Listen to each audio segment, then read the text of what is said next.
In this presentation, we will have highlights from our upcoming book, Gramatica Básica, and it will be available very soon, this early summer, so be on the lookout for that. And without further ado, I will have Sergio introduce our presenter for the night. Thank you all for coming. Thank you very much, Camila. Muchas gracias, Camila, y muchas gracias a todas y a todos por asistir a la sesión de hoy. Hoy tengo el placer de presentar a una persona, creo que muy importante en el mundo de la enseñanza de español como lengua extranjera. Ella es Lourdes Miquel. Lourdes Miquel, siempre digo un poco lo mismo, pero no puedo dejar de apuntar que tengo la suerte de que Lourdes fue una de mis primeras maestras y es una persona que me ha acompañado durante muchísimo tiempo y creo que es una de las autoras más importantes. Conozco su profesionalidad y doy prueba de ello. También da prueba de su profesionalidad y de su gran valía la multitud de publicaciones importantes que avalan a Lourdes. Lourdes Miquel es autora de varios materiales didácticos, como por ejemplo, para empezar, intercambio, rápido, y la gramática básica del estudiante que viene hoy a presentarnos. Además, es autora de varias series de lecturas graduadas, de lecturas fáciles, la serie Pepe Rey, la serie Lola Lago y otras tantas. Por último, cabe mencionar que Lourdes Miquel no solamente ha sido autora, sino que es autora, sino que ha sido profesora durante varios años en la Escuela Oficial de Idiomas de Barcelona y ha sido también profesora de español en Francia y en Italia. Desde hace muchos años es también una profesora, una formadora en activo y participa en varios programas de máster y posgrados que se celebran en muchos lugares del mundo. Sin más preámbulo, Lourdes, bienvenida. Es un placer. Muchas gracias. Muchas gracias por tus palabras, Sergio, y por darme la oportunidad, tanto nosotros, difusión como Network Languages, de poder presentar esta gramática. Y muchísimas gracias a los participantes que estáis aquí regalándonos vuestro tiempo para poder asistir a esta presentación. Que espero sea grata y también útil a su vez. Vamos a ver si no nos traiciona el wifi. Creo que estoy compartiendo bien, ¿verdad? Sergio, ¿se ve bien? Sí, enseguida estará a punto de aparecer la imagen, estupendo. Así que todo va correctamente. Se está cargando y... Vamos a ver, tarda un poquito, no sabemos por qué, pero bien, aquí está. Bueno, pues como veis, tenemos esta nueva edición de la gramática básica del estudiante de español que responde pues, a una reflexión que desde que salió la primera gramática básica hasta nuestros días, han pasado 15 años y hemos tenido la ocasión de repensar, primero de usarla en clase, ver algunas cosas que queríamos cambiar. También hemos escuchado a los profesores, a vosotros, que nos habéis dado ideas, consejos, críticas y todo este proceso ha desencadenado esta tercera edición que creo que es muy distinta a las ediciones anteriores, muy distinta en muchos aspectos, que es lo que vamos a hablar hoy. Una gramática para el encuentro. ¿Por qué una gramática para el encuentro?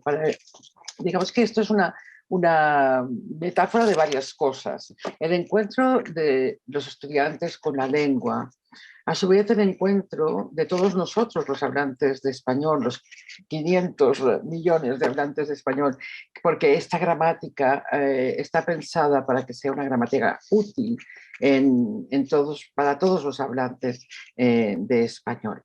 Luego os explicaré por qué. Entonces, esta presentación va a tener dos partes. Por una parte, vamos a tener vamos a analizar lo que está detrás de las concepciones que nos movieron a hacer esta gramática de corte cognitivo y basada también en la atención a la forma, para que tanto los usuarios que no la conocen, bueno, los usuarios, los profesores que no la conocen, puedan saber aquello que nos movió y aquello que fundamenta las decisiones que hemos tomado, y también los que lo conocéis quizá para refrescar, o a lo mejor muchos de vosotros nunca habéis tenido una oportunidad de estar en un seminario, un webinar o una presentación que os explicará un poco la teoría. Vamos a ver entonces primero lo que hay detrás. La segunda parte consistirá en analizar las novedades que hemos introducido. Y os pediré de vez en cuando que participéis en el chat, si os apetece y tenéis ganas, porque así todo será un poco más interactivo, ya que estamos online, vamos a intentar acercarnos, si os parece bien. Bien, frente a una gramática en la que las formas, que son las gramáticas que todos estábamos acostumbrados, una gramática de corte estructural, detrás de tal cosa va tal otra, ¿no? Esta idea de que hay una pieza y detrás tiene que encajar otra, que están centradas fundamentalmente en la forma.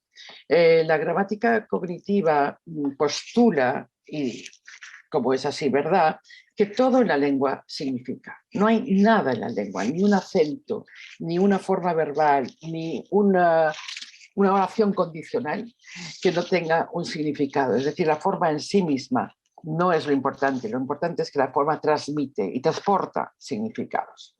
Entonces, en esa convicción, queremos que desde el primer momento el estudiante sea consciente de esa relación de la forma con el significado.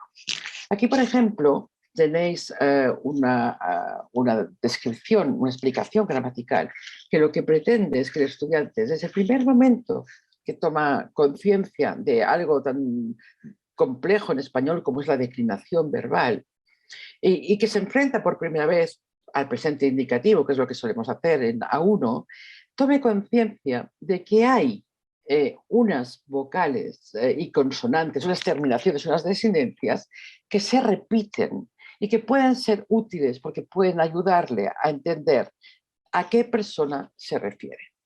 Por ejemplo, sabemos que en la persona yo es una vocal que cambia. Esto no nos ayuda mucho, pero sí que es una vocal. La persona tú tendrá una S, excepto en dos tiempos, el imperativo y el indefinido. Luego habrá mos, que para la primera persona del plural siempre estará allí. Por tanto, el estudiante tiene que acostumbrarse a que cuando escucha mos en un verbo significa nosotros, y cuando lee o produce nosotros tiene que decir mos. Lo mismo is en la norma peninsular, español peninsular, y n para las terceras personas. Claro, es que aquí se pretende también que el estudiante vea dónde tiene que mirar para encontrar ese significado. Porque aunque esto son formas muy pequeñas, transmiten ese significado. Y esa toma de conciencia desde el primer momento es muy importante. Decíamos que el significado está en todas partes, desde esas diferencias pequeñitas que acabamos de ver a, por ejemplo, las oraciones condicionales. Se trata también de que los estudiantes tengan unas instrucciones, unas explicaciones que les sirvan para tomar decisiones antes de hablar. Es decir, que sean sujetos, que sean hablantes, que tienen una intención comunicativa y tienen una regla, si queréis llamarla regla, que les hemos proporcionado para que puedan decidir qué perspectiva dan a aquello que quieren decir. Por ejemplo, ante las oraciones condicionales se les dice lo que es en realidad el funcionamiento de ellas, que si queremos presentar la condición como algo probable, se usa el presente indicativo, lo cual es muy lógico porque es como si algo ya estuviera sucediendo, y si quieres dar una perspectiva improbable a lo que dices o imposible porque el presente ya es imposible, entonces usas el imperfecto de subjuntivo. Esas son normas que están basadas en la forma y que sirven para antes de hablar. El estudiante puede elegir, como hacemos los hablantes de las lenguas, la perspectiva que quiere dar a lo que dice y cómo quiere que su interlocutor entienda aquello que está diciendo. Bien. Seguimos también las indicaciones de la lingüística cognitiva, diciendo, bueno, las formas, el sistema de la lengua están en contraste. Una forma ilumina una parte del significado distinta a la que ilumina la otra. Y si las ponemos en contraste, podemos ver fácilmente qué ilumina cada una. Esto es muy importante porque en las programaciones muchas veces el contraste se atrasa muchísimo. Se enseña el indefinido, y que es traducido como pretérito, y luego se tarda muchísimo en enseñar el imperfecto, por ejemplo. O se enseñan los pronombres átonos de complemento directo y se tarda muchísimo. Entonces, cuanto antes se puedan introducir esos contrastes, más posibilidades tiene el estudiante de entender ese significado, de entender qué ilumina cada una de las formas. Aquí tenéis, por ejemplo, un contraste entre imperfecto y el indefinido, en el que al estudiante de muchas maneras se le dice, se le explica, se le dan argumentos para que pueda procesar este significado de la forma. Se dice que el imperfecto describe el pasado, pero lo describe un proceso que todavía no ha terminado en el momento del que se está hablando. Esta idea de no terminado está metafóricamente expresada también en este paraguas. La lluvia no ha cesado. Entonces, llovía mucho, está dentro del paraguas y la lluvia no había cesado. Y además, esta idea de no terminado se le plantea con un esquema y además con este color verde, que es un color de lo indirecto, que es mucho más sutil y mucho menos contundente de lo que es el azul, ¿no? ¿El azul qué es? El azul es el pretérito y es, por tanto, el que narra el pasado, el que explica procesos completos, procesos que se han empezado, se han desarrollado y han terminado, y que se explican desde su final, cuando ya han terminado. Por tanto, nos colocamos detrás, de alguna manera, como está en el dibujo, ¿no? No estamos dentro, sino que estamos detrás. Y lo mismo, tiene un color, una codificación, un ejemplo y un dibujo.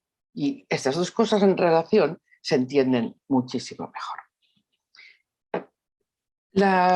Desde los postulados cognitivos se defiende que la lengua es figurativa, que la lengua está todo el tiempo emitiendo imágenes que colocamos en nuestros interlocutores. Y lo que nosotros hemos hecho, la convicción de que esto es así, es traducir los significados de la lengua a imágenes. Y a mí me gustaría ahora que participarais un momentito y relacionarais estas imágenes con esas frases. Frase A, frase B y imagen 1, imagen 2. Os lo leo y os pediría que en el chat las relacionarais. Cuando crucé la calle, escuché una voz que me llamaba. ¿Cuál sería el dibujo que representa esta información? Cuando cruzaba la calle, escuché una voz que me llamaba. ¿Queréis participar? ¿Escribís en el chat? Por favor.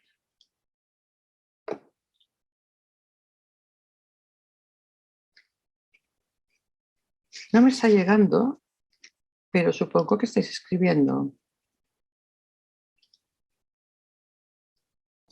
Sí, están escribiendo. Vale, no lo veía, perdona. Okay. Sí, sí, no. Vale. Aprovecho para indicarte, Lourdes, ¿Sí? que el micrófono que tienes en el auricular ¿Sí? a veces frota un poco contra la ropa. Y espera. El sonido.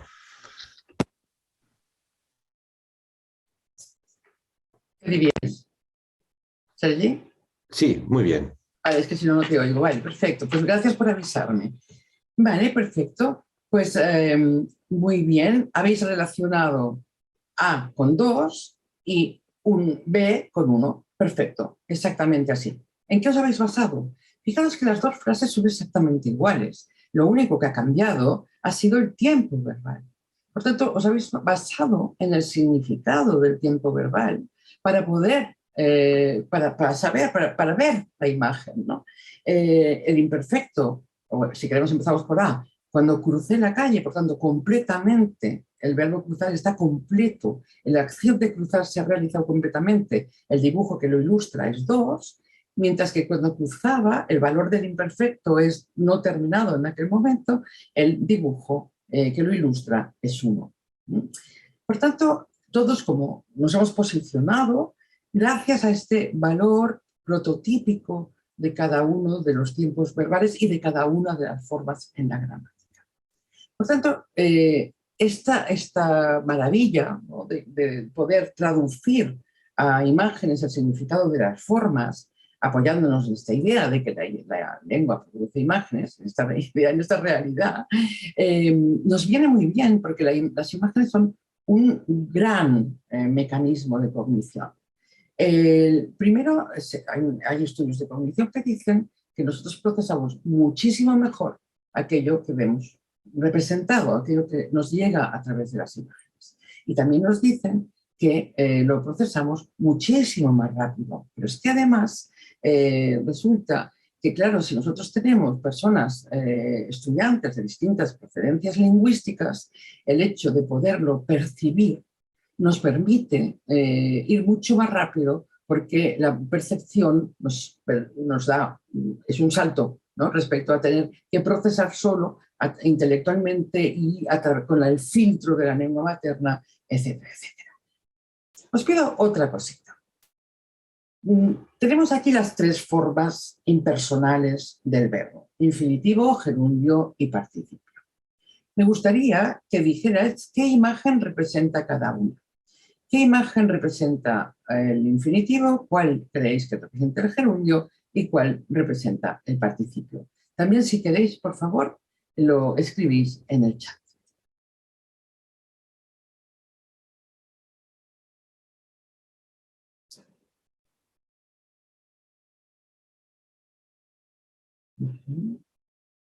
Muy bien, Carmen ha empezado. Muy bien. Perfecto. Muy bien.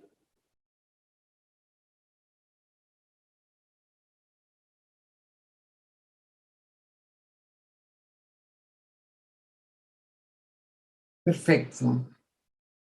Muy bien. Fijaros que para nosotros autores ha sido difícil el poder representar en imágenes los significados de las formas.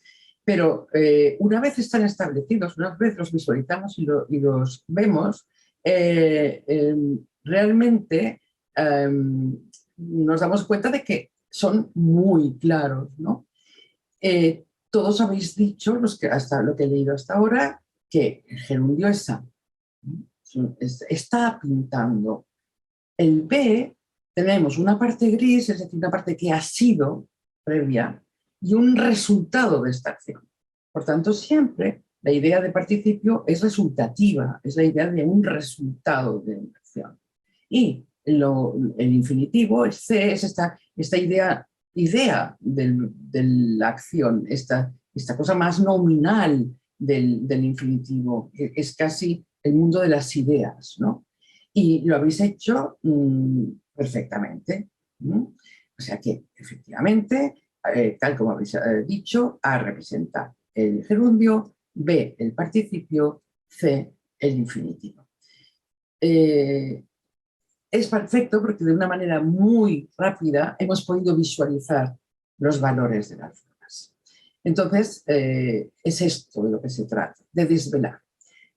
Ahora hablaremos de la dificultad de procesar gramática. No todo al principio del enfoque comunicativo, de una manera un poco, diríamos ahora, con los años, ingenua, se pensaba que el mero contacto con el input nos permitía aprender.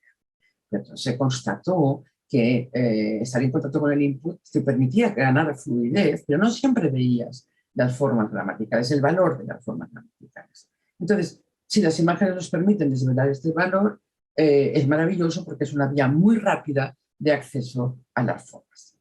Vosotros supongo que tenéis el problema de que muchos estudiantes de habla inglesa usan gente en plural. Y los profesores de inglés con hispanohablantes tienen el problema contrario, ¿no? Por favor, decid de una vez gente en plural, ¿no? Bien. ¿Cómo podemos hacer que esta idea esta regla que tanto cuesta, la visualicen los estudiantes para que les sea mucho más fácil entenderla. Entonces, podemos utilizar una imagen. Es decir, mira, muchos nombres colectivos en español, como la familia, la gente y el público, son singular. ¿Y por qué son singular? Porque no vemos las cabecitas, sino que vemos una única masa, una cosa, solo una. Entonces, la gente está cansada cuando regresa a casa después de trabajar.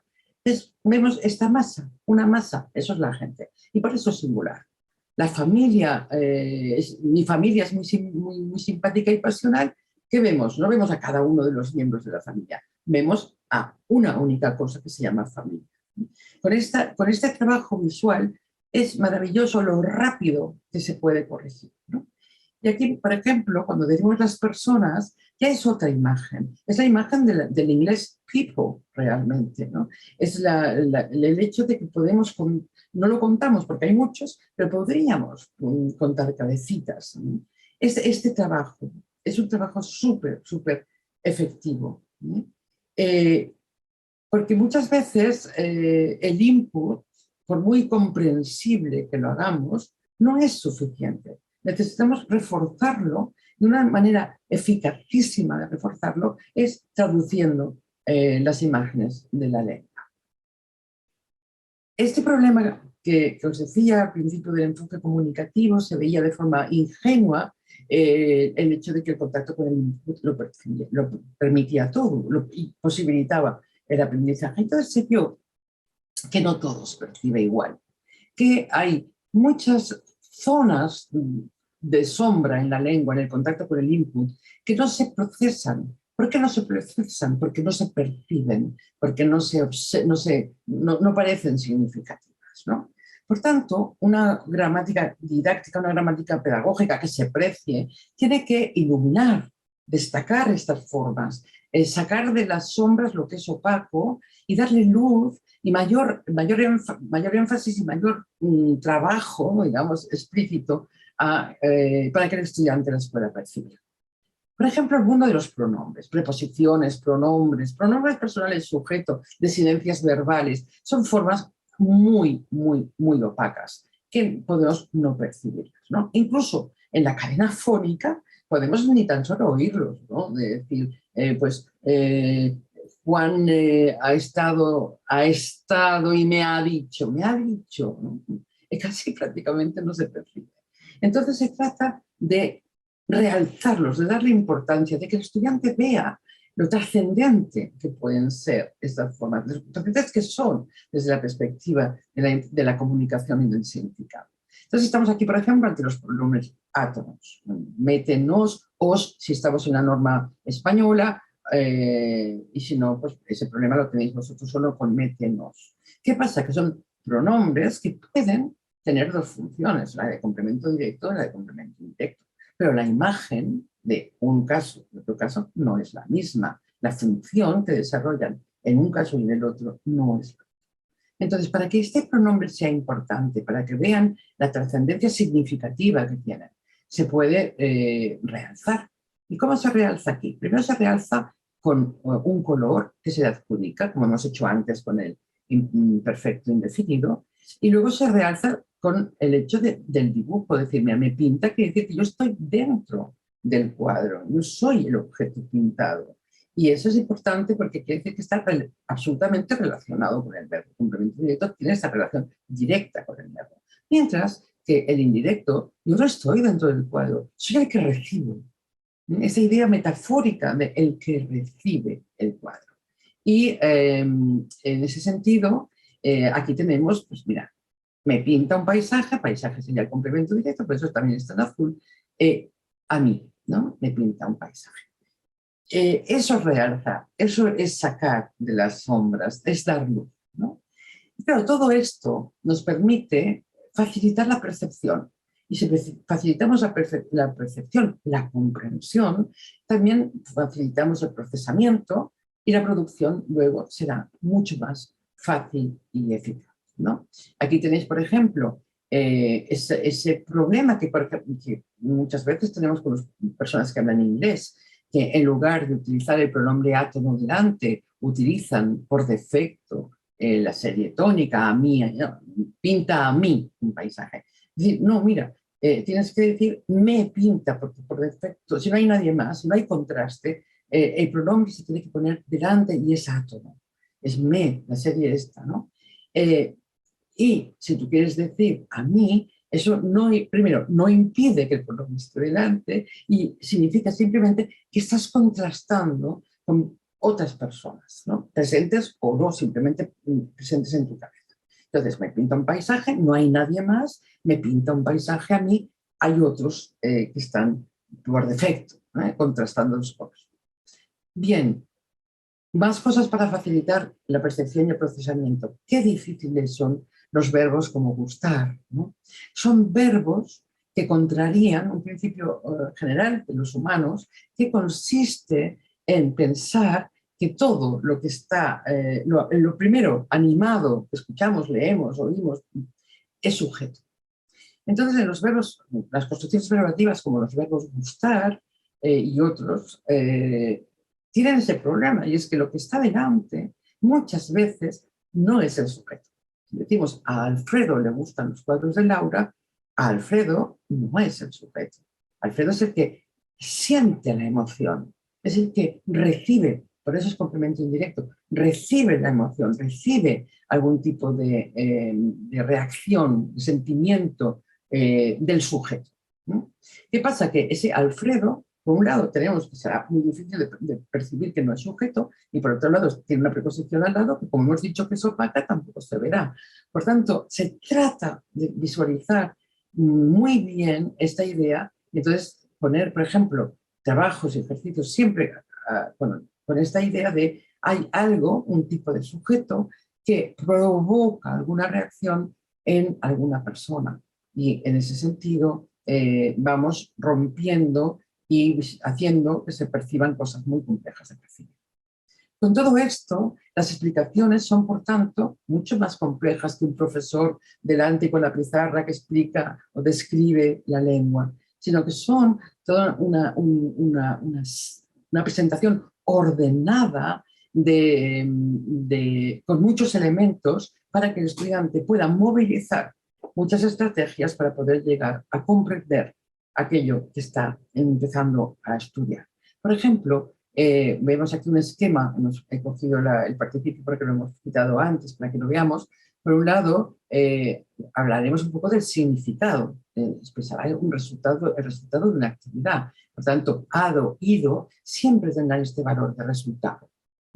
Luego hablamos de morfología. Tenemos aquí cómo se forman los participios. Tenemos un dibujo que ilustra esta idea de resultado, ¿no? Y un ejemplo. Y luego los irregulares más comunes son estos y sus compuestos, ¿no?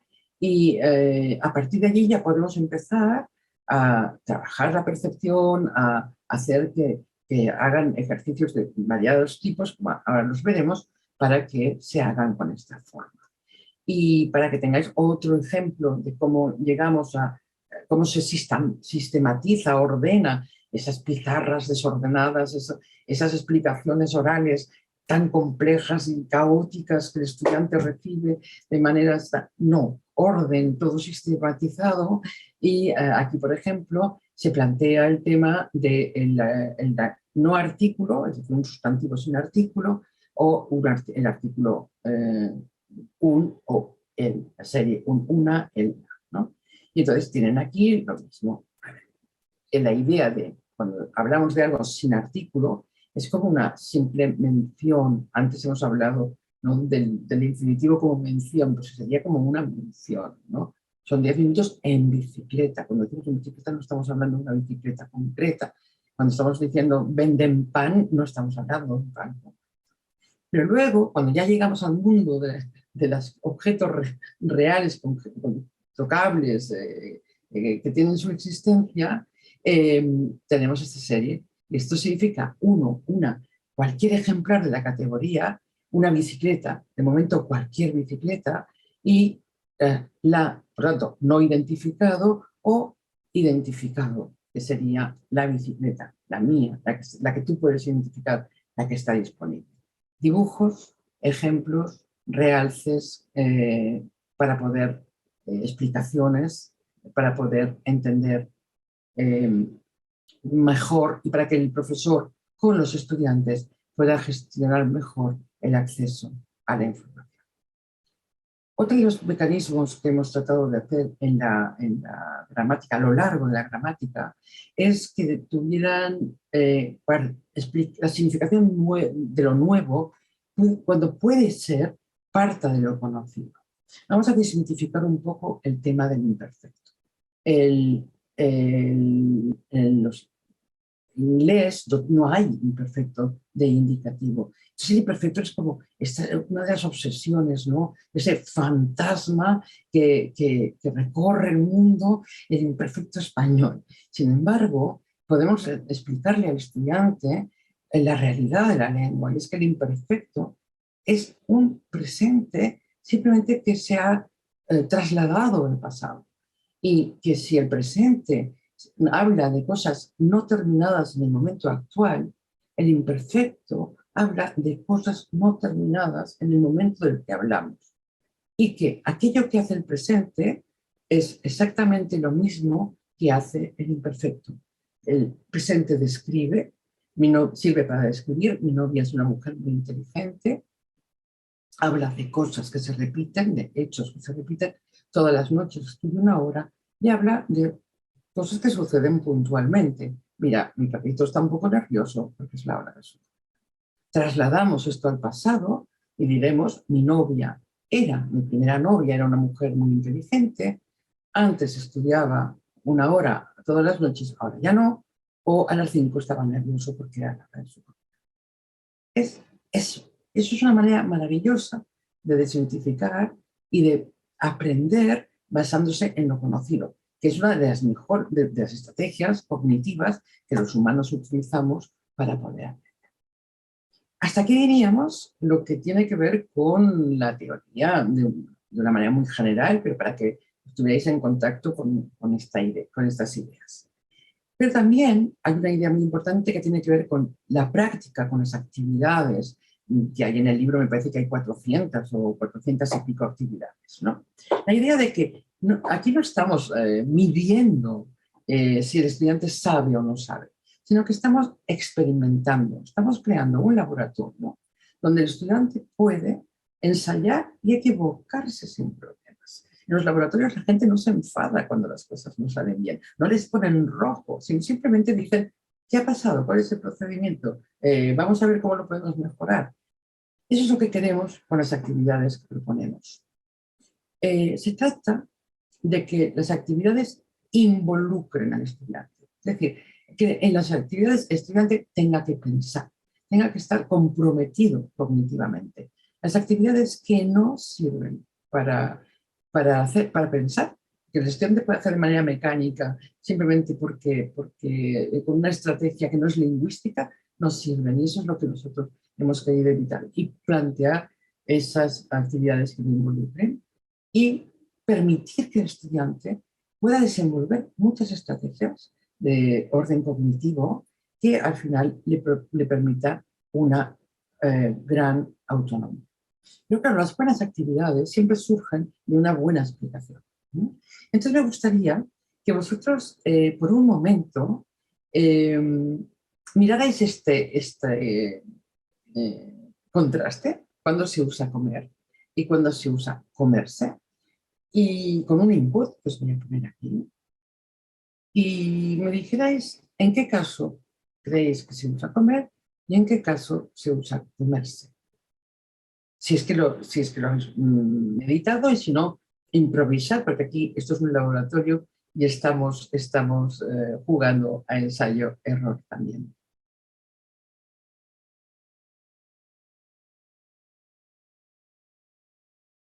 Mirando el input, llegáis a alguna conclusión sobre el uso, digamos que lo raro, lo curioso, es el uso reflexivo del verbo comer. Igual estáis cansados. No veo que estéis contestando. Sergio, ¿tú ves si se están contestando? ¿No? Bueno, Están ahí y están pensando. La vale, pregunta es compleja. Comer, comerse. Ahora llegan. Hay que dejar aquí. tiempo para reflexionar. Ujú.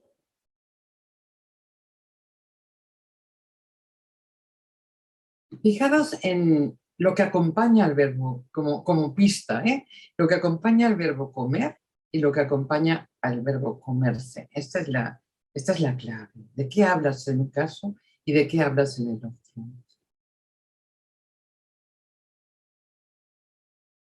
¿Qué os parece?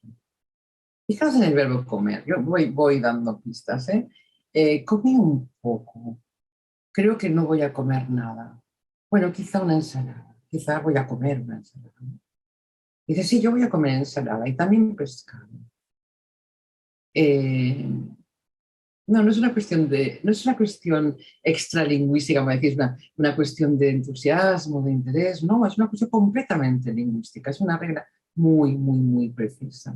Y mirar este otro ejemplo. Creo que, que primero voy a comerme el pescado. Ya sé que por aquí van las cosas, eso que decís, eh, un poco, etc. La regla sería que cuando hablamos de cosas concretas, de alimentos concretos, bebidas concretas, cosas que ingerimos y que son concretas y específicas, usamos el verbo reflexivo. Son lo que se llama esta categoría, de un nombre que a mí no me gusta nada, verbos de ingestión, verbos que vamos a meter dentro. Y esta idea de meterse dentro, como decís en el chat, efectivamente, es cuando hablas de cosas concretas y específicas. Fijaos, de comí un poco, no concreto, comer nada, no concreto, una ensalada, cualquier ensalada, frente a comerme el pescado. Este pescado que está aquí, el concreto que está aquí delante. Efectivamente. ¿Y por qué os he hecho reflexionar sobre esto? Primero porque son cosas que están en la gramática y que muchas veces los estudiantes preguntan y a nosotros nos cuesta mucho dar una respuesta porque son muy complejas, pero sin embargo muy importantes para el significado, ¿no? Porque si dices, qué sé, me como mucho, ¿de qué estamos hablando? Ahí habría un choque de significado muy importante. Entonces, sabiendo esto que acabamos de decir, que comer, beber, etcétera, se usan o sea, en la forma no reflexiva, con cantidades con sustantivos no específicos, y comerse sí, entonces podemos tener una regla muy clara, como esta, y de aquí tenemos una serie de ejemplos de productos específicos, el zumo de piña, este muslo de pollo, tu fruta, mi chocolate, ¿no? Mi chocolate te lo comiste, trágate lo que tienes en la boca, me comí 2 manzanas riquísimas, se bebe toda la botella de leche sin parar y irse os lo explico luego, Luisa. Y una cosa que también es muy importante es que luego hay un uso metafórico de estos verbos. Por ejemplo, me aprendí toda la lección, me estudié los apuntes, me lo miraré mañana, ¿no? Esa idea de meter dentro, metafórica. Sabiendo esto, podemos hacer actividades que facilitan y favorecen el procesamiento, porque los estudiantes se implican cognitivamente. Vamos a hacer un poquito juntos. Lo hago yo en voz alta, pero con tiempo para que vosotros lo penséis. ¿De acuerdo? Fijaros, mucho. ¿No? Entonces, ¿el estudiante qué hace? Dice, no, a ver, si no es específico, es comer. Vale, pues comer. Pero si es específico, es reflexivo, comerse. Lo que tienes en la mano, lo que tienes en la mano es específico, por tanto, comerse. Carne de pollo no es específica, por tanto, comer. Un filete de carne de res es específico, porque es un filete que está allí de carne de res, o no es específico. Tiene que pensar, ese mango es específico, mangos no es específico. Entonces, mangos, comer, ese mango, comerse. Poco pan, un poco de pan en alcenas. Yuca frita, la yuca de ayer, comerse. ¿No? Está para poder realizar el ejercicio todo el rato usando la regla y diciendo, ¿es esto o es lo otro? ¿Es esto o es lo otro? Con lo cual, aparte de pensar, reflexionar, ser el hablante que es en otra lengua, tiene 8, 10, 12 oportunidades para trabajar con la regla y tomar conciencia de ella. Tenemos una gramática, ahora que hemos visto que las actividades dependen de la explicación y que tienen que tener esta finalidad de experimentación, de compromiso, de persona, estudiante implicado con toda su capacidad cognitiva en ellas. Vamos a ver una pequeña tipología para que veáis qué tipo de actividades hay. Tenemos por un lado actividades de interpretación, son actividades en las que el estudiante no tiene que producir. La producción es siempre muy exigente. Muchas veces los profesores queremos que produzcan muy rápido, pero no se puede producir si no se procesa primero. Y procesar quiere decir pensar, reflexionar, ensayar, interpretar, ¿no? En definitiva. Entonces aquí tenéis una actividad de artículos en la que hay un texto muy pequeñito, pero un texto con... Es importante que siempre pase algo, que los ejemplos que ponemos, que los textos que proponemos sean interesantes, divertidos, tiernos, que motiven a los estudiantes a meterse en ellos, ¿no? Entonces, esto es un ejercicio en el que el estudiante tiene que tomar la decisión sobre el significado de los artículos. Entonces lo lee, porque es un texto para ser leído y para disfrutar con el texto. Además hay un problema allí con la reina que quizás se va a ir y al final se va. Y luego tienen una serie de preguntas sobre, vamos a ver, en Antea solo hay y ha habido un rey. ¿Qué crees? ¿Sí o no? Es el ejemplo. No, porque primero se llama Luis II, pero es que además dice un rey de Antea. ¿Vale? En que se podemos trabajar también diciendo, y si fuera uno, diríamos el rey de Antea. Muy bien. Entonces, la reina tiene varios caballos. A ver, vamos a mirar. Ah, sí, salió el sábado de paseo en un caballo de la reina. En un caballo de la reina significa que la reina tiene varios caballos, efectivamente. Vamos a mirar, por ejemplo, cruzó por un puente. Y luego dice, más adelante, el rey no creyó nada de las palabras. De todas maneras, cruzó el puente. ¿El mismo puente de antes? ¿Sí o no? Sí, el mismo puente de antes, porque ahora lo podemos identificar. Es decir, que el estudiante está todo el tiempo aplicando la regla, si está trabajando con un compañero discutiendo sobre la regla, viendo dónde está el significado. Y lo que queremos es eso, es promover la relación entre forma y significado. Aquí tenéis un ejemplo. Por ejemplo, decimos José y Alejandro son hermanos, pero son muy diferentes. José es tacaño y a Alejandro le encantan comprar cosas caras. Entonces, ¿quién hace qué? José siempre lleva ropa, y es un ejercicio de concordancia femenino-masculino, singular y plural. Entonces tienen que buscar. A ver, José es tacaño y lleva ropa. Entonces, primero tengo que buscar ropa, tengo que saber que es femenino, que es singular, y que José es tacaño. Entonces tengo que escoger barata, ¿vale? Y Alejandro siempre compra ropa, pues como es el que le gusta gastar, elegante. Y entonces también descubro que ropa no siempre tiene un adjetivo que termina en A, sino que también hay adjetivos. Y así, con un marco interpretativo, que es lo que nos permite hacer las operaciones lingüísticas, el estudiante está todo el tiempo conectado al significado.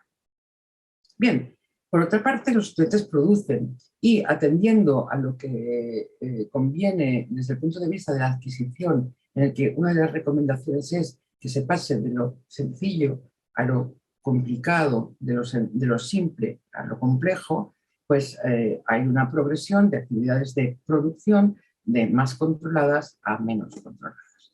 Esta sería una actividad de producción muy controlada, pero es una actividad de artículos en la que, veis, hay un marco, el detective Rodrigo Rato se encuentra con un robo y va al escenario 2 veces.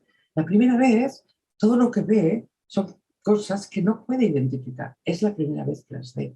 Y las cuenta y la persona que escucha tampoco las puede identificar, es la primera vez que las escucha. Entonces, una puerta de una habitación, unas llaves de una moto debajo de una mesa. Pero cuando vuelve ya puede hablar de estas cosas porque ya las podemos identificar. Entonces, la puerta de la habitación arreglada, las llaves de la moto junto al escritorio. Entonces aquí el estudiante ve los plazos del uso de no identificado, identificado, en estos dos momentos distintos de la llegada de Rodrigo Trigo al escenario del rock. Es muy importante que las actividades tengan un contexto único, ese marco interpretativo que os decía, porque es donde pueden tomar decisiones. Antes las actividades eran frases y frases y frases muy descontextualizadas. En la frase 1 se hablaba de una cosa, en la frase 2 se hablaba de otra. Vamos a ver, lo hacemos juntos. Aquí tenemos, es un ejercicio cuyo objetivo formal es usar los verbos que tienen la primera persona irregular en el presente de indicativo. Este es el objetivo de la actividad. Y entonces dice, tenemos la hormiga y el oso. La hormiga y el oso son muy diferentes. Entonces, ¿quién dice cada cosa? Entonces, yo tengo 2 hijos y tú tienes miles. Esto lo dice el oso. ¿Quién creéis que dice el número 1? Podéis ponerlo en el chat. La gente se va corriendo cuando tú apareces, la gente ni te ve. El verbo que tienen que usar es aparece. Aparece. Muy bien. ¿Y quién lo dice? Vale, lo dice el oso. Cuando ya aparezco, la gente se va corriendo. Perfecto. ¿Quién dice el 2? Tenemos que ver el verbo que está en juego. El verbo que está en juego es caber. Dice yo en cualquier parte, tú no cabes en mi casa. La hormiga. Y dice que, efectivamente, la hormiga y dice que. Vale, ahora está en juego y ese es el último, el verbo salir. Yo normalmente solo con mis hijos. Tú sales siempre en grupo. ¿Quién lo dice? El oso, efectivamente, el oso, y el verbo será salgo. Perfecto. Muy bien. Entonces, veis cómo aquí se pueden hacer las operaciones. Estamos comprometidos, estamos metidos dentro y además todo cobra significado. No, hemos dejado de poner frases sueltas donde el estudiante no sabe dónde está en ningún momento. Y luego, una cosa que pasa en la gramática es que normalmente hay muy pocos modelos textuales. Normalmente siempre son ejercicios de juegos y poquito más, ¿no? Entonces, ¿por qué no? ¿Por qué no podemos usar modelos textuales distintos? ¿Por qué los estudiantes no pueden usar notas? Por ejemplo, aquí se habla de notas para que trabajen la impersonalidad, ¿no? Vender coches usados, pues tú vendes un coche usado, pues, se vende un auto usado. Dar clases de tango, se dan clases de tango, se compra oro, se venden billetes de lotería, ¿no? O con anuncios, o con textos que son textos de agencias informativas, o con cartas a los Reyes Magos de unos niños, o con emails, o incluso con recetas de cocina. ¿Por qué no? Cuando resulta que si hay variedad textual, podemos obviamente conseguir también una variedad de input que nos permita, de buen input, que le permita al estudiante estar en contacto con él. También hay, todas las actividades, como os he dicho, pretenden que el estudiante esté implicado cognitivamente, pero es muy, muy importante también que en ocasiones se implique desde su punto de vista, de lo que sabe, por ejemplo, con un test, ¿no? De estos test que tienes que hacer, que muchas veces vas a la peluquería, ves una revista, ves un test de esto y lo haces, ¿no? Pues, a ver, ¿qué sabes de todo esto? ¿Cuántos colores tiene la bandera del Perú? ¿Lo sabes o no lo sabes? ¿Cuánto dura el viaje en avión de Maracaibo a Caracas? ¿Qué calculas? ¿Cuántas lenguas oficiales hay en España? ¿Cuántas vocales hay en español? ¿Cuánto tiempo duró la dictadura de Pinochet? ¿Cuántos metros mide la Concagua? ¿No? Hay más ítems, pero el estudiante tiene las ganas de probarse y no solamente, y sin embargo, perdón, quiero que veáis esto, y sin embargo está trabajando gramática, está planteándose la distinción femenino, masculino, singular, plural de la forma cual. Bien, también pueden estar implicados de acuerdo con sus gustos y con sus preferencias, ¿no? ¿Qué haces cuando no puedes dormir? Estos típicos test que encontramos. en muchos sitios. Y según lo que contesten, siempre, si os dais cuenta, hay mucho humor en la gramática. El hacer siempre es me tomo un café, me tomo un café, me tomo un café. Entonces, según lo que contesten, pues tienen que ver, bueno, mayoría de A, mayoría de B, mayoría de C. Desde luego, si eres mayoría de C, eres un adicto al café del libro directamente. Y ahora empezaríamos la segunda parte, yo creo que vamos bien de tiempo, creo que sí, que serían las novedades del ajedrez. ¿Qué es lo que hemos introducido? ¿Qué es lo que representa? Porque yo os hablaba antes de que ha supuesto un cambio importante respecto a las ediciones anteriores. Vamos a hablar, por un lado, del léxico, explicaciones y ejemplos, porque intentamos que aquí, ya os lo voy a explicar, tengamos un estándar que nos sirva a todos los hispanohablantes, por tanto, buscando lo que es la lengua compartida. Ahora os lo explico. Después, atención a la diversidad. Hemos estado muy atentos porque 15 años son muy importantes desde el punto de vista del cambio de la sociedad, una gramática inclusiva. Hemos considerado que vuestros estudiantes necesitan muchas veces un apoyo de su lengua materna y el inglés, por tanto, lo consideramos como lengua vehicular. Y también hemos integrado los niveles tanto del marco común de referencia europea como lo más importante para vosotros, los niveles de ACFO. Bueno, el léxico compartido. Hemos intentado que esta gramática no fuera, aunque nosotros los autores fuéramos españoles, no fuera una gramática que representara a España, sino que fuera una gramática que nos representara a todos. Para ello hemos trabajado con muchos informantes, una coordinadora de los informantes, con muchos corpus y buscando los términos más compartidos. Muchas veces nosotros los hispanohablantes nos entendemos, vaya, nos entendemos siempre y de vez en cuando tenemos que negociar un término.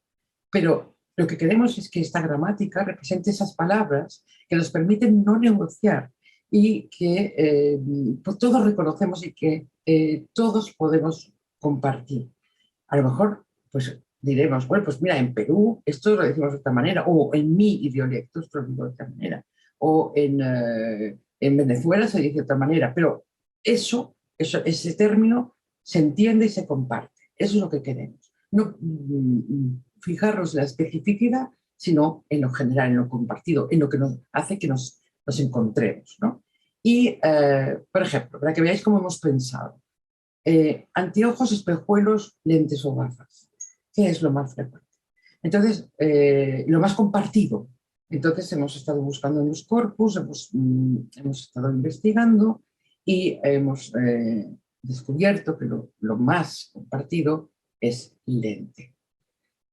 O carro, coche o auto, pues lo más compartido es auto. Es verdad que en México y en países más del norte usarán carro, pero también es verdad que si dices auto todo el mundo te va a entender, ¿no? Es verdad que espejuelos se utiliza más en Argentina y en algunos otros países, pero si dices lentes te van a entender. Eso es lo que hemos querido hacer para que esta gramática sea para todos. También hemos hecho lo mismo con la gramática. No es una gramática peninsular, ya.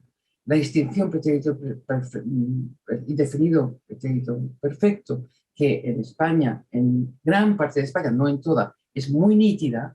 Sin embargo, en Hispanoamérica es una distinción que va perdiendo, el pretérito perfecto va perdiendo función porque el indefinido, el pretérito, lo invade todo, ¿no? Pues hemos querido reflejar eso también y dar ejemplos que sirvan y explicaciones que sirvan para ello. Hemos introducido la forma voz, por ejemplo, para que todo el ámbito de América, hay más casos, pero donde los países más importantes como Argentina, Costa Rica, Paraguay y Uruguay puedan sentirse representados también en eso.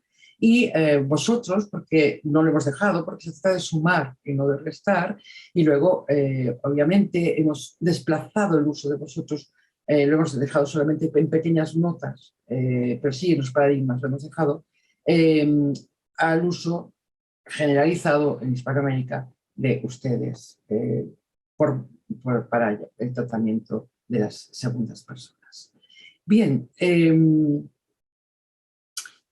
aquí tenéis, por ejemplo, un caso vos, el uso de vos merece y necesitaba una explicación del imperativo de vos, que tiene una especificidad muy clara. Entonces tenemos una explicación de ese imperativo y luego actividades que le permiten. Entonces, robot que vocea, ¿no? Entonces, tiene una serie de casos en los que, una serie de ejemplos en los que el estudiante le dice, bueno, pídele una demostración. Mira, and go habla la lengua de las ballenas. Habla en la lengua de las ballenas.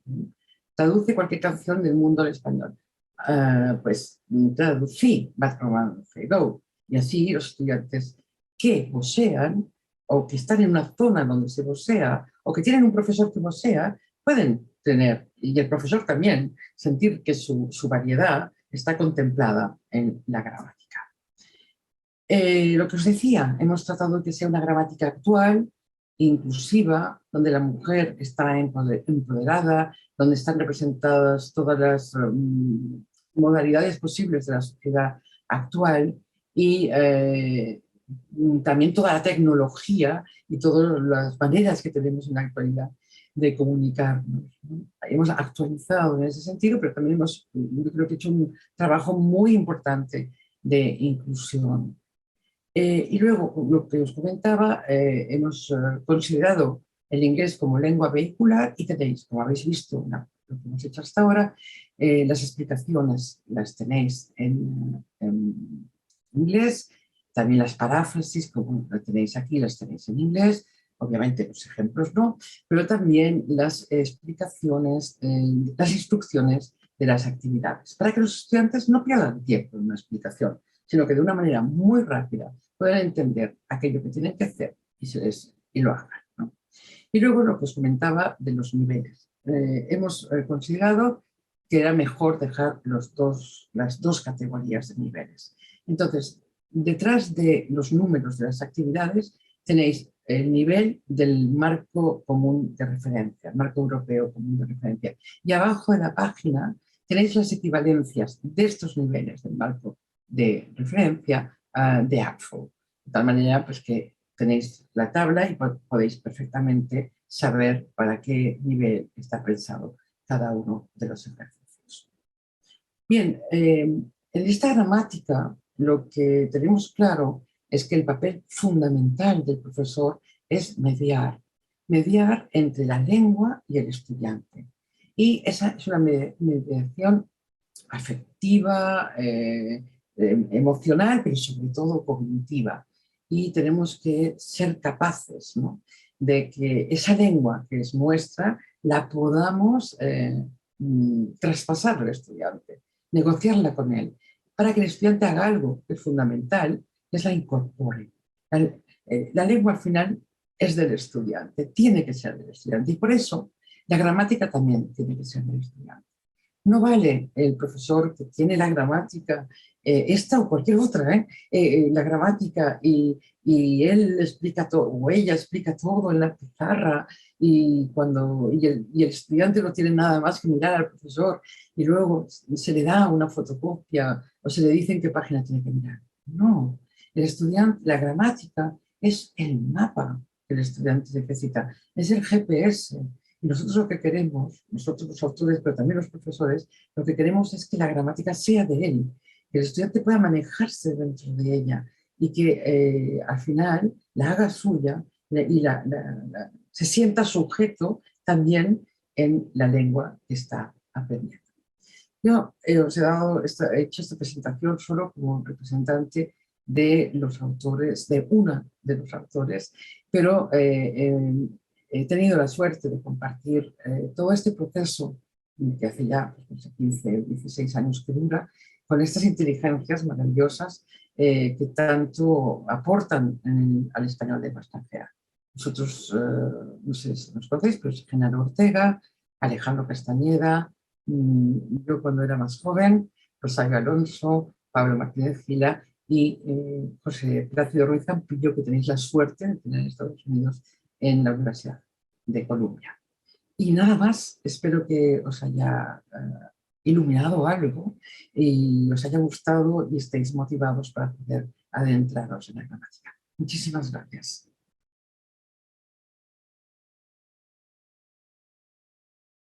Te daba las gracias, Lourdes, y por esta excelente presentación.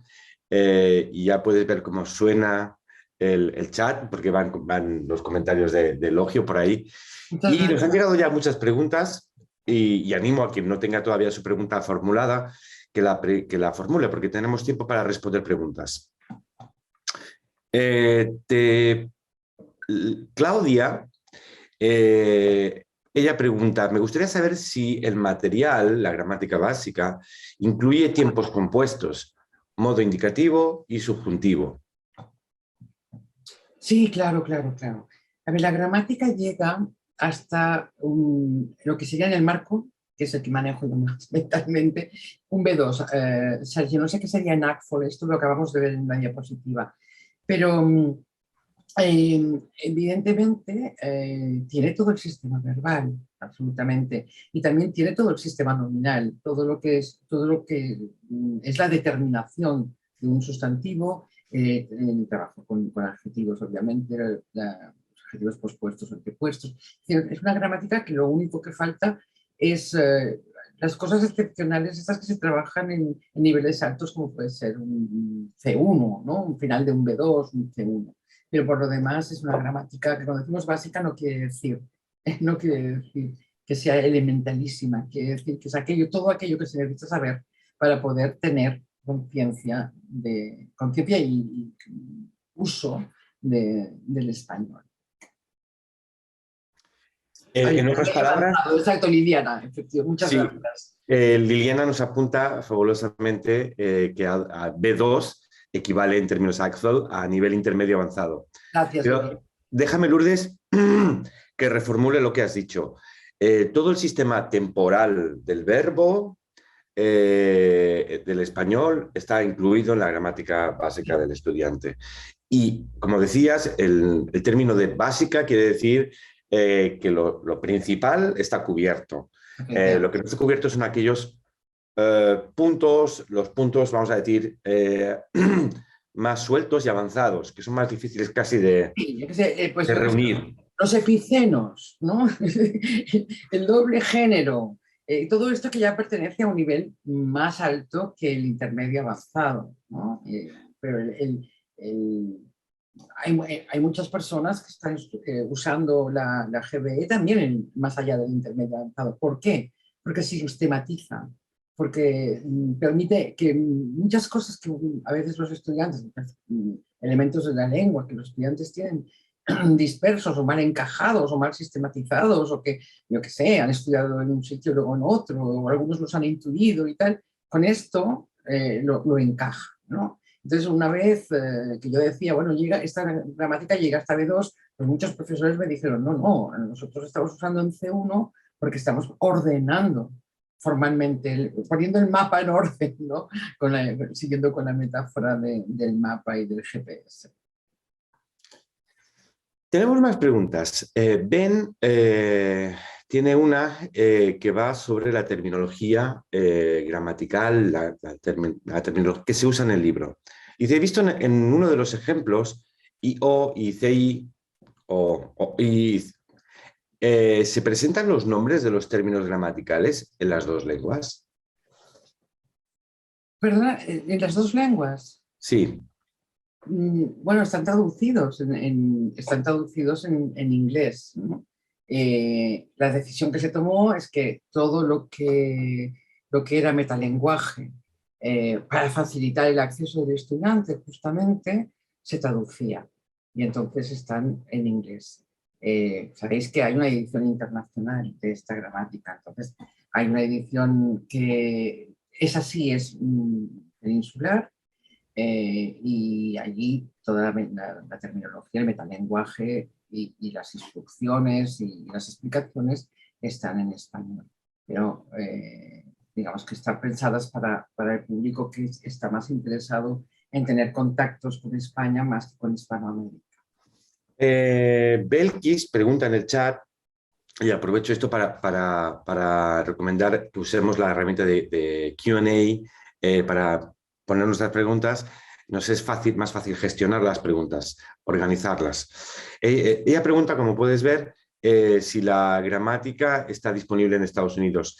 Y yo quería que expliques primero, yo diré cuándo está la disponibilidad, que es muy pronto, pero yo quería que expliques en primer lugar qué tiene que ver esta gramática con los Estados Unidos.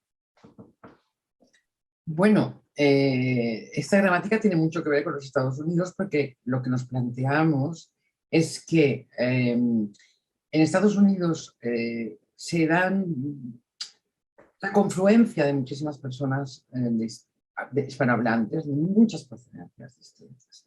Y queríamos que los profesores que usan esta gramática en Estados Unidos se sintieran representados, sintieran que su lengua está, que ese estándar está, y que los usos gramaticales, que son los que más evidentes, que son los que muchas veces nos distinguen, ¿no? Algunos casos de género, femenino masculino, o lo que hablábamos aquí, el uso de perfecto y algunas otras cosas, no fueran peninsulares, sino que fueran esta gramática compartida y que pudieran hacerlo. Y por otra parte también el hecho de que había una larga tradición en Estados Unidos de encontrarse con la traducción de explicaciones e instrucciones. Entonces decidimos que nos parecía bien, porque desde el punto de vista cognitivo, usar la lengua materna de manera, digamos, muy clara, para instrucciones, para las explicaciones, etc., es una estrategia más, es una estrategia eficaz. Antes la lengua materna estaba prohibida, estaba extinguida y expulsada del aula. Sin embargo, no, es una herramienta más, una estrategia más que el estudiante puede utilizar y que se debe en muchos casos utilizar para cortar el camino del aprendizaje, ¿no? Incluso yo creo que podríamos mencionar otro aspecto muy importante en los Estados Unidos en cuanto a tradición. Tiene una tradición muy propia en cuanto al nombre de por ejemplo, de los tiempos verbales. También. Y hemos visto en uno de los ejemplos... por ejemplo. Exacto, preterite frente a present perfect. Una de las decisiones importantísimas de esta gramática es justamente investigar, ver cuáles son los términos que se utilizan de manera más extensa, es decir, en general en el país, y utilizarlos.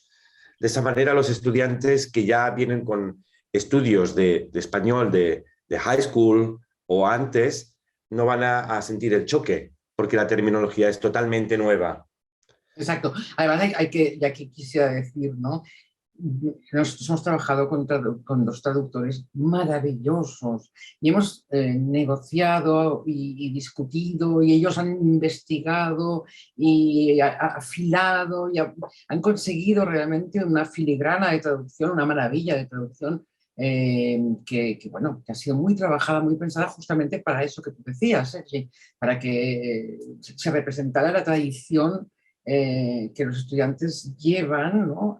Cuando se enfrentan a la enseñanza de adultos.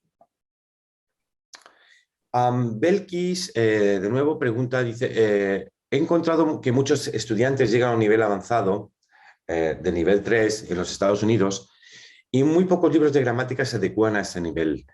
¿Creen que este libro sea adecuado para ese nivel, el nivel avanzado? Yo, por ejemplo, enseño gramática y composición y no he encontrado un libro de texto que me guste. Bueno, yo creo que puede ser que sí que sirve. Tienes que mirarlo tú, ¿no? Pero yo creo que sí que sirve porque en lo que sería el equivalente en las clases en las que yo estoy, sí, este libro sirve para nivel avanzado también. Y es un libro que permite no separar comunicación y gramática, sino integrarlo. Y esto me parece que es el objetivo que se tenía, ¿no? De hecho, en el enfoque comunicativo se mantuvo esta tradición terrible de la gramática estructural porque no había una alternativa, una nueva manera de entender la gramática. Ahora la hay y la tenéis a vuestra disposición. Yo creo que puede ser útil, desde luego. Yo creo, por ejemplo, también para agregar algo, que el ejemplo, la actividad que hemos realizado, Lourdes, de comer, comerse, Sí. esa, vamos a decir, diferencia espectral que aporta el se es, pues, cuesta tiempo que los estudiantes la asimilen. Yo creo que mi pregunta para Belkis es preguntarte, ¿los estudiantes de nivel avanzado suelen traer ese tipo de reflexivos ya muy aprendidos y los utilizan con fluidez? Porque ejercicios como ese y explicaciones como esa pueden ayudar realmente a refinar el uso de la gramática a estudiantes de nivel avanzado. Y no solo, también sirven, por supuesto que sí, pero también sirven para que no se cometan, cometer errores es una palabra que no me gusta, para prevenir posibles errores, ¿no? Como os decía antes, yo me como, ¿cómo que tú te comes, ¿no? Es decir, prevenir errores, pero a veces pensamos que tenemos que actuar sobre los errores después, de manera reactiva, pero también podemos actuar de manera preventiva. Y el hecho de trabajar vosotros con clases que tienen todos el inglés como lengua vehicular permite prever muchos problemas y atacarlos rápidamente, ¿no? Hay una pregunta de Pilar. Ella pregunta, ¿por qué no traducir los ejemplos al inglés? Bueno, justamente porque resulta que los estudiantes necesitan estar en contacto con el input y los ejemplos, como la palabra dice, voy a ser redundante, ejemplifican la explicación que se está dando, ¿no? Entonces, el estudiante dice, bueno, esta es la explicación y aquí tengo un input y en este input observo efectivamente que se produce lo que la explicación me acaba de decir y que funciona de esta manera y que se utiliza de esta manera y que significa esto. No tenía ningún sentido enseñar una lengua con la lengua traducida, ¿no? Entonces los ejemplos tienen que ser parte del input. Otra parte del input son las actividades. Rosy tiene una pregunta sobre el uso del vos o sobre la cuestión morfológica sobre el voseo. Y ella pregunta, ¿cómo opinas que deberíamos tratar el vos? ¿Enseñarlo desde el principio? Y si decidimos, por ejemplo, enseñarlo desde el principio, ¿lo trataríamos de manera activa o de manera pasiva? Es decir, activa es pedir a los estudiantes que lo trabajen activamente, imagino, y que produzcan, o pasiva, que esté en el input, que sean capaces de comprenderlo, que sea una forma que pueden reconocer y a la cual pueden asignar valor. Es estupenda pregunta porque también nos lleva a una reflexión muy larga y muy profunda que tenemos que hacer. Vamos a ver, nosotros decidimos que teníamos que sumar y no restar, ¿no? Entonces, un paradigma verbal en español es un paradigma que incluye vos y que incluye vosotros. Eso es sumar, ¿no?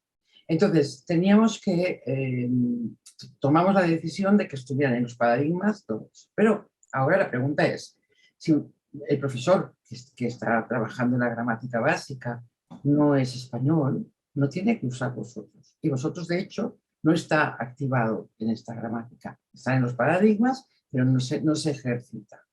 Vos está en los paradigmas, pero solo se ejercita en aquellos casos muy específicos, como lo que os he enseñado, el imperativo, por ejemplo, y siempre está, sin embargo, la forma vos siempre está en los paradigmas. Entonces, ¿quién soy yo como profesor? ¿Y quiénes son mis estudiantes? ¿Y dónde enseño español?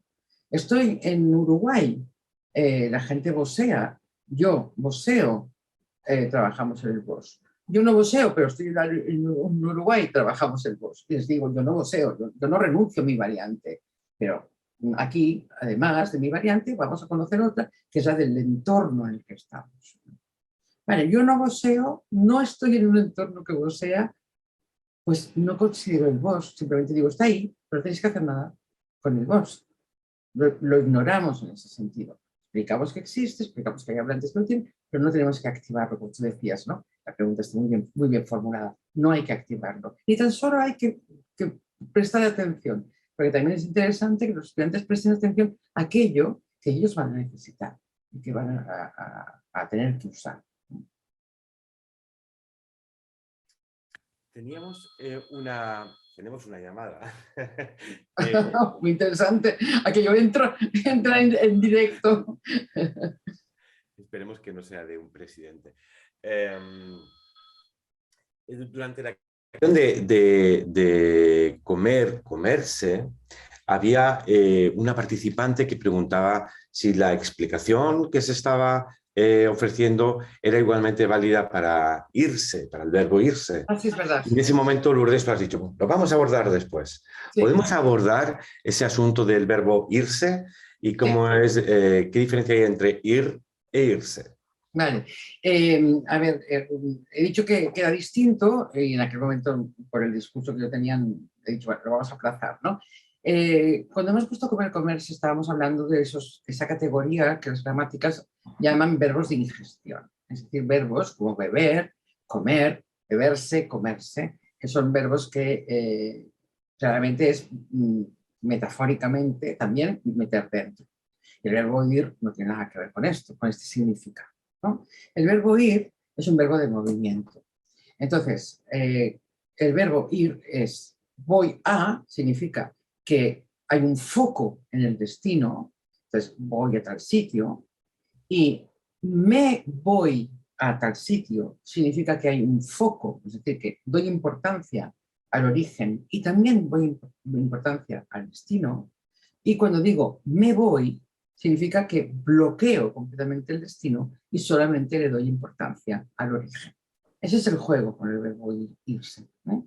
Importancia al origen, irse, o irse a, importancia al origen, importancia al destino, o ir a, ninguna importancia al origen, solamente foco en el destino. Ese es el uso. Y de hecho, lenguas como el inglés establecen ese foco con palabras diferentes, ¿no? Ir, ¿no? Es como go, frente a irse, que tiene una traducción completamente diferente, ¿no? Serían leave Bueno, sí.